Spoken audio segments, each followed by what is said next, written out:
안녕하세요. 결혼한 지 3년차 아이 없는 30대 초반의 가정주부입니다. 남편의 바람도 아니고 시어머니의 바람 때문에 이혼을 하게 될 거라 누가 상상이나 했을까요? 저와 남편은 지인의 소개로 만났습니다. 남편은 대기업에 다니는 직장인이고 저는 공무원입니다. 연애도 안 하고 회사 생활을 하는 저희 둘을 보고 딱하게 여긴 지인이 다리를 놔준 케이스예요. 결혼을 생각하고 만난 건 아닌데 말도 잘 통하고 여러모로 잘 맞는 부분이 많아서 결혼까지 하게 되었습니다. 평생을 공직에 계셨던 아버지와 알뜰하신 어머니 덕분에 저는 부유하진 않아도 부족함 없는 유년 시절을 보냈습니다. 대학교 졸업 후엔 곧바로 공무원 시험에 합격도 했으니 정말 평범하고 무난하게 살아왔어요. 그런 저에 반해 남편은 어렵고 복잡한 가정환경에서 자랐더군요. 시아버지는 건설 현장에서 일하시던 분인데 남편이 고등학교에 들어갈 무렵엔 허리를 크게 다치시면서 현장 일을 더는 하실 수 없게 되었고 그 이후로는 소일거리를 찾아 하시면서 약간의 돈을 버시고 계셨습니다. 그럼에도 불구하고 시어머니는 일하기를 싫어하시는 분이라서 고등학교를 졸업한 이후에는 남편이 집안의 가장 역할을 도맡아 했다고 했습니다. 운 좋게 대기업에 입사해서 능력을 인정받아 본사까지 갈 수 있었던 특이 케이스라고 할까요? 아무튼 다니는 회사가 대기업이라 연봉도 높은 편이고 그래서 딱히 재정적으로는 걱정이 없을 줄 알았지만 막상 결혼 이야기가 나오면서 서로의 재정 상태를 오픈했을 때 솔직히 좀 충격적이었습니다. 당시 남편이 대기업을 다닌 지 7년 차였음에도 불구하고 모아둔 돈이 거의 없었거든요. 하지만 돈이야 앞으로 같이 살면서 모으면 된다고 생각했기에 큰 문제로 느껴지진 않았네요. 상견례 당시의 일입니다. 집 문제도 그렇고 혼수와 예단은 어떻게 할 건지 저희 부모님께서 여쭤보셨습니다. 사실 저희 부모님은 어느 정도 남편 사정을 알고 계셨지만 그래도 어른들이 어떻게 생각하고 계신지 한번 이야기는 들어봐야 하지 않겠냐고 그러셨거든요. 시어머니께서는 너무나 당당하게 집을 사주실 거라고 하셨습니다. 저나 남편이나 생각지도 못한 이야기였기에 깜짝 놀랐지요.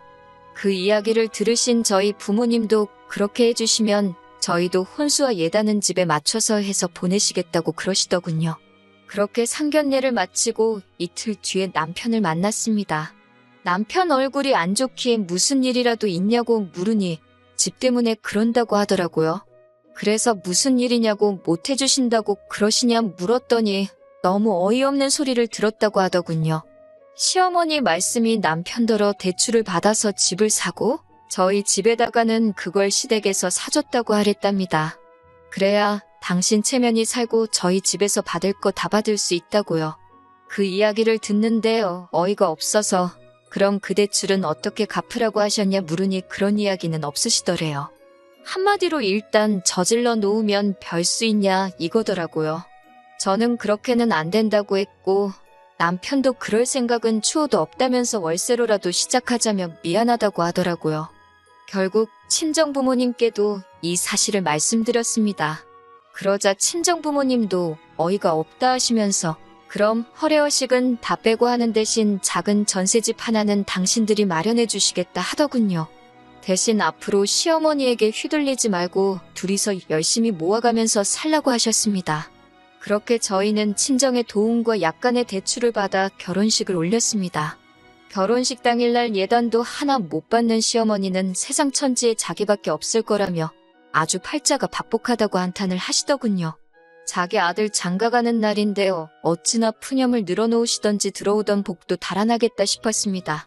그래도 결혼식을 올릴 때까지 시어머니가 좀 특이하다고만 생각했지 이렇게 상식 밖의 행동을 하시는 분인지는 상상도 못했습니다. 시어머니는 주변 사람들을 무시하고 깔보기가 일쑤였습니다. 가짜 명품으로 온몸을 휘감고 다니시면서 마치 있는 집 사모님 행세를 하는 일이 취미셨지요. 같이 식당에 가면 일하는 사람들한테 어찌나 함부로 대하시는지 같이 앉아있는 제가 낯뜨거워 견딜 수가 없을 정도였습니다. 한 번은 다 같이 고깃집에 갔는데 특정 회사의 막걸리를 찾으시더라고요. 종업원이 없다고 하니까 팁이라며 1,000원을 주시고는 가서 사오라고 하는 거예요. 종업원이 이러지도 저러지도 못하고 쩔쩔매고 있기에 제가 다녀온다고 하니 종업원을 가리키며 손님을 위해 이런 일하라고 저런 것들이 있는 거라며 손님이 왕인 줄 모르냐고 저더러 가만히 있으라고 하시더군요. 종업원은 제가 보기에도 갓 20이나 넘었을까 싶은 어린 친구였어요. 결국 제가 종업원한테 미안하다고 가보라고 했더니 시어머니께서는 제가 당신을 사람들 앞에서 망신 줬다면 난리를 치더군요. 결국 남편이 시어머니를 가게 밖으로 모시고 나갔고 저는 종업원을 비롯해 가게 사람들한테 소란을 피워 죄송하다며 몇 번의 사과를 해야만 했습니다. 뉴스에라도 나오는 거 아닌가 며칠을 걱정하며 보냈을 정도예요. 하지만 이뿐만이 아닙니다. 시어머니께서는 키워준 값을 해야 하지 않겠냐며 결혼 직후 저와 남편에게 금전적 요구를 해오셨습니다. 원래 저희는 결혼하고 1년 정도 신혼을 즐긴 뒤 아이를 가질 생각이었어요. 그런데 시어머니가 그 이야기를 듣더니 애 가지면 돈이 얼마나 많이 들어가는 줄 아냐면서 그러면 당신 노후는 어떻게 하냐고 일단 키워준 값부터 갚고 나서 애를 가지라고 하시더군요.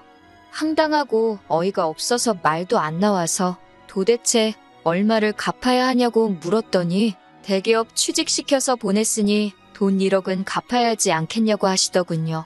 저도 남편도 그 말에 아무 말도 잊지 못하고 한마디 대답도 못하고 있는데 옆에서 시아버지께서 당신이 애들한테 해준 게 뭐가 있어서 그런 소리를 하냐며 저희 보고 신경 쓰지 말라고 하셨습니다. 시어머니는 시아버지께 잘난 거라곤 쥐뿔도 없으면서 어딜 나서냐고 매섭게 쏘아붙이시더군요. 그러자 시아버지도 돈 못 버는 당신이 죄인이라며 자리를 피하셨습니다. 그런 시아버지를 보니 마음이 너무 불편하고 속상했습니다. 사실 시아버지는 말수가 많지는 않으셨지만 그래도 늘 저희에게 더 해주지 못해 미안하다 하시고 지난 명절에도 남들 몰래 제 주머니에 10,000원짜리 3장을 찔러 넣어주시면서 얼마 안 되지만 맛있는 거라도 사 먹으라고 하실 정도로 저희를 챙겨주시는 분이시거든요. 아무튼 아버님께서 도와주신 덕분에 키워준 값 이야기는 다시 꺼내시진 않으시더라고요. 시어머니의 막말은 정말 상대를 가리지 않았습니다. 하지만 무엇보다 제가 시어머니에게 실망하고 그로 인해 남편과 이혼까지 결심하게 된 이유는 바로 시어머니가 바람을 피우고 있었기 때문입니다.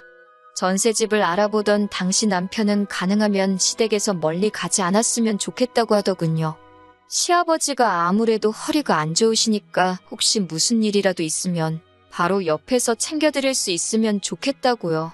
또 마침 시댁이 제가 일하는 곳과 가까운 편이라 굳이 싫다고 하기도 애매해서 그러자 했고 그렇게 시댁에서 한 15분 정도 거리에 전셋집을 구했습니다.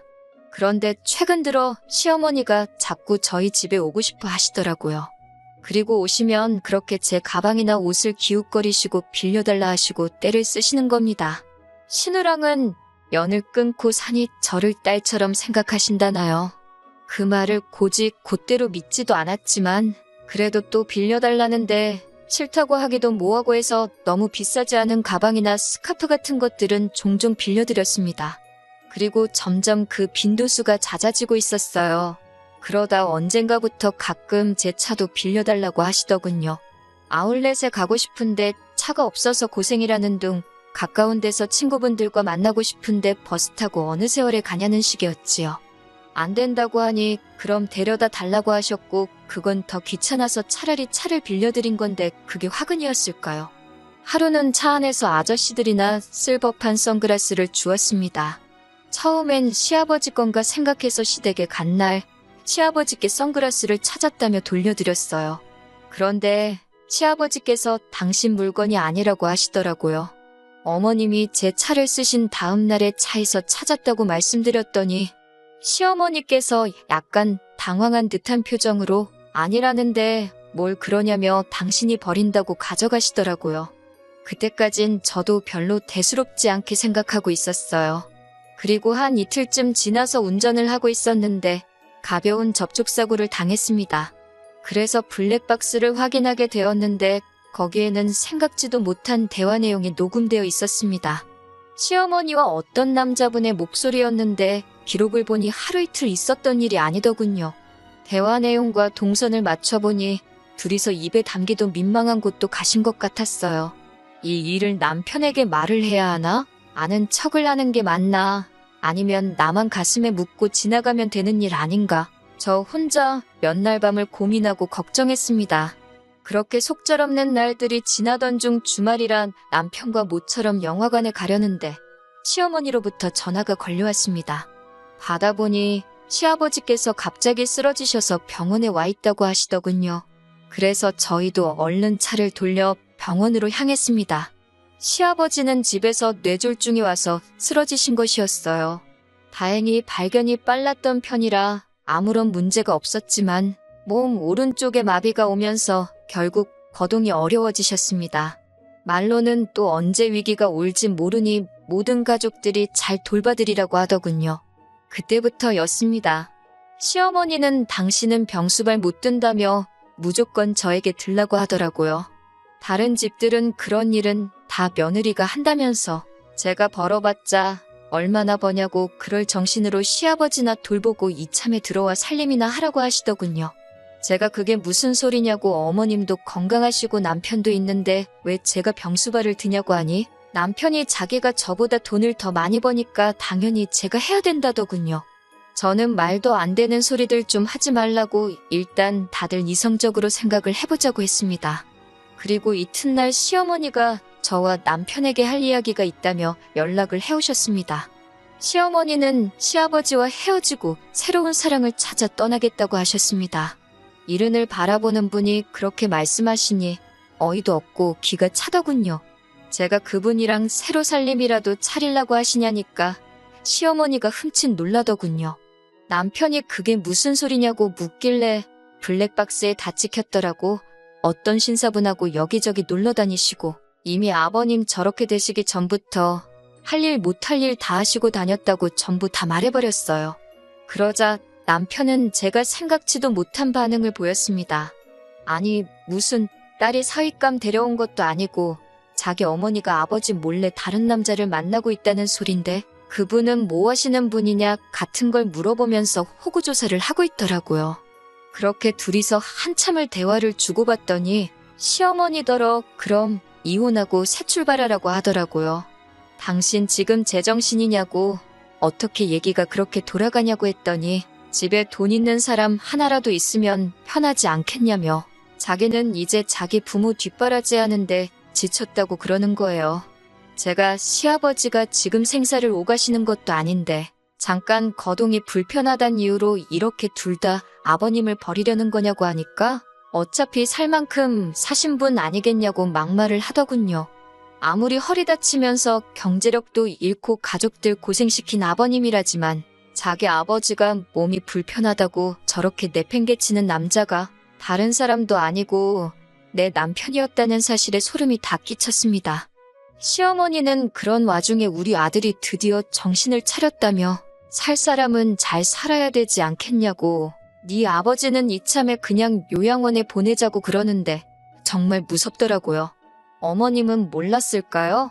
만에 하나 어머님이 거동이 불편해지셨을 때 저렇게 짐짝 내던져지듯 버림받는 게 본인이 될 수도 있다는 사실을요.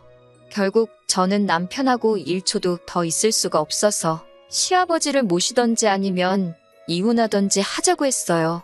제가 시아버지를 모시고 싶었던 게 아니라 그래도 그 작은 효심이라도 남편에게 남아있다면 제가 기꺼이 희생을 하려고 했던 거예요. 하지만 남편은 저에게 일 그만두고 아버지는 저 혼자서만 모시고 자기랑 살던지 그게 아니면 이혼하든지 그러더군요. 그래서 제가 그럼 이혼하자고 했습니다. 막말로 나를 키워주신 분도 아닌데 제가 그렇게까지 희생할 순 없었으니까요. 힘든 순간도 있었지만 결혼 생활이 이런 거겠지라고 생각하며 스스로 마음을 달래고 살았는데 이렇게 끝날 줄은 몰랐네요. 며칠 뒤 남편과 서류 정리를 한 뒤 시아버지를 찾아가 제가 알고 있는 사실과 그동안 있었던 일을 다 털어놓았습니다. 시아버지는 눈물을 훔치시곤 한참 동안 말없이 계셨습니다. 그러더니 당신이 저희 결혼할 때 하나도 못해준 게 마음에 걸린다며 정말 미안하다고 하셨습니다. 그러시곤 시아버지는 제 결정을 이해한다며 미안해하지 말라고 제 손을 꼭 잡아주셨어요. 한순간 차가워진 남편과 협의 이혼을 마치고 얼마 지나지 않아 시아버지와 시어머니도 이혼을 하셨다는 이야기가 들려왔습니다. 시어머니는 그 신사분과 살림은 합쳤지만 그쪽 자녀들이 크게 반대하여 호적에도 못 올라가고 그냥 살림만 해주는 형세인가 보더군요. 멍청한 남편은 돈 많다는 그 집안 아들이라도 될 줄 알았는지 잘 다니던 회사까지 때려쳐가지고 백수신세가 되었고요. 그 이후로는 제가 아주 다른 지역으로 옮겨가면서 관심 끊고 살았습니다. 그러다 1년쯤 지났을 무렵 모르는 번호로 전화가 걸려왔습니다. 받아보니 전 남편이더라고요. 전 남편은 시아버지가 돌아가셨고 서류 정리를 하다 보니 사망보험이 있는데 수익자가 저로 되어 있다면서 이게 무슨 일이냐고 묻더군요. 저도 금시초문이라 모르는 일이라고 하니 빨리 보험회사에 연락해보고 돈 내놓으라고 하더라고요. 황당하고 어이없었지만 무슨 일인가 싶어 남편 말대로 보험회사를 찾아가니 남편 말대로 제가 3천만 원을 받게 되어 있더라고요. 그 길로 곧장 변호사를 찾아 물어보니 이건 법적으로 제 돈이라고 나눌 필요가 없다고 하더군요. 하지만 아직까지 그 돈은 손도 못 대고 있습니다. 감히 쓸 수가 없더라고요. 만약에 제가 모셨다면 더 오래 살아 계셨을까 그런 후회에 눈물만 자꾸 나네요.